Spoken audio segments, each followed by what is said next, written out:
راول راج صرف ایک کتاب کا نام نہیں، اس کتاب میں صرف راولپنڈی اور اسلام آباد کی تاریخ کو نہیں سمویا گیا، بلکہ یہ کتاب آپ کے کان میں یہ سرگوشی کرتی ہے کہ پاکستان کی تقدیر کے بعض اہم فیصلے اسلام آباد میں نہیں بلکہ راولپنڈی میں ہوتے ہیں۔ اس لیے راول راج ایک تاریخ بھی ہے اور سیاسی استعارہ بھی۔ کتاب کے مصنف سجاد اظہر صحافی بھی ہیں اور شاعر بھی ہیں۔ میں انہیں بہت عرصے سے جانتا ہوں۔ وہ میرے ایک بہت ہی مشہور جرم کے عینی شاہد بھی ہیں، جس کے پیچھے کوئی منصوبہ بندی نہیں تھی۔ مئی 2021 میں عمران خان کے دور حکومت میں ہمارے ایک صحافی ساتھی اسد علی طور پر کچھ نامعلوم افراد نے ان کے گھر میں گھس کر تشدد کیا۔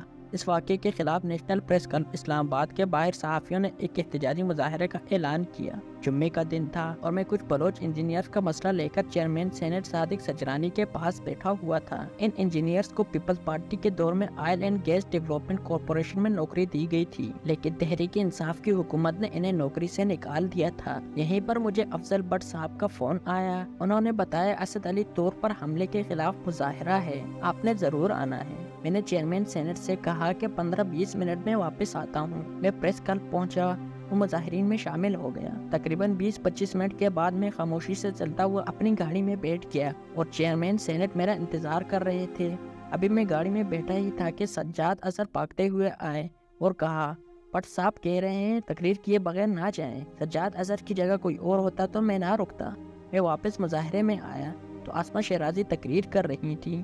غیر اعلانیہ سنسرشپ اور صحافیوں کو ڈرانے دھمکانے کے واقعات پر میں بھی غصے میں بھرا ہوا بیٹھا تھا، لہٰذا میں نے کافی جوشیلی تقریر کر ڈالی۔ یہ تقریر نہ کسی ٹی وی چینل پر نشر ہوئی، نہ کسی اخبار میں شائع ہوئی، لیکن اگلے ہی دن مجھ پر پابندی عائد کر دی گئی۔ تحریک انصاف کے سوشل میڈیا بریگیڈ نے مجھے ملک دشمن قرار دے دیا، لیکن حکومت کے وزراء کا کہنا تھا کہ پابندی ہم نے نہیں، راولپنڈی نے لگائی ہے۔ سجاد اظہر مجھے واپس نہ بلاتے تو میں تقریر نہ کرتا اور مجھ پر پابندی بھی نہ لگتی، لیکن اچھا ہوا کہ مجھ پر پابندی لگ گئی۔ سجاد اظہر کی وجہ سے بہت سے دوست نما دشمنوں کی اصلیت سامنے آ گئی اور یہ بھی پتہ چل گیا کہ پابندیوں اور راج راول کا آپس میں کیا تعلق ہے۔ راولپنڈی کی تاریخ پر کئی کتابیں میری نظر سے گزر چکی ہیں، لیکن دو کتابوں نے خطہ پوٹوہار اور راولپنڈی کو نئے اور منفرد انداز میں پیش کیا ہے۔ شاہد صدیقی صاحب نے اپنی کتاب پوٹوہار دل ربا میں راولپنڈی کو پوٹوہار کا شہر دل ربا قرار دیا ہے۔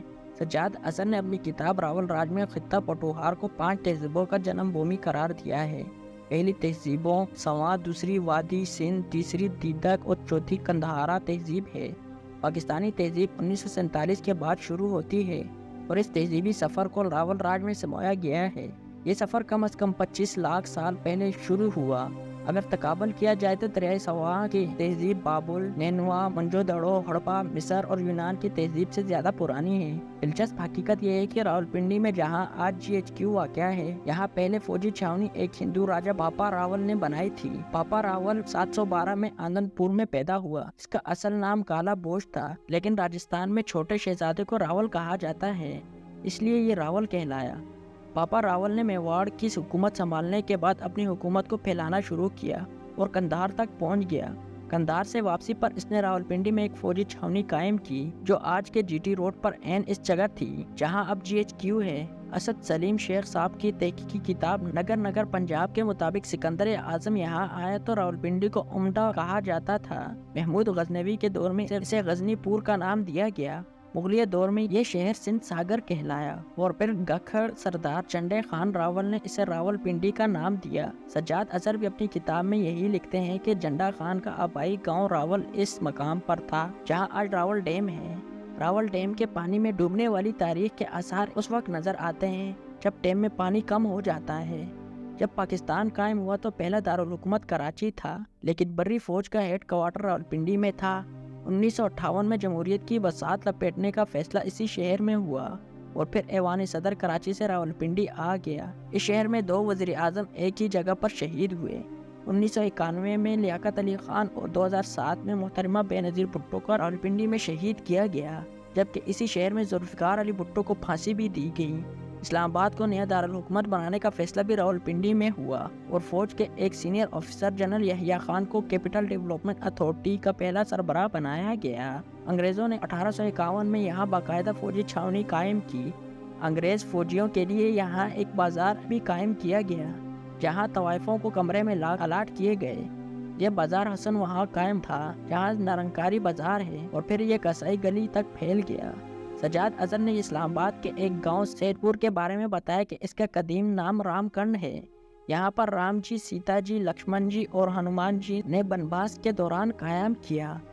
شاہ اللہ دتہ کے اخباروں کے متعلق بتایا جا رہا ہے کہ ان میں سکندر اعظم، چندر گپت موریہ اور اشوک اعظم کے زمانے کی تاریخ چھپی ہے۔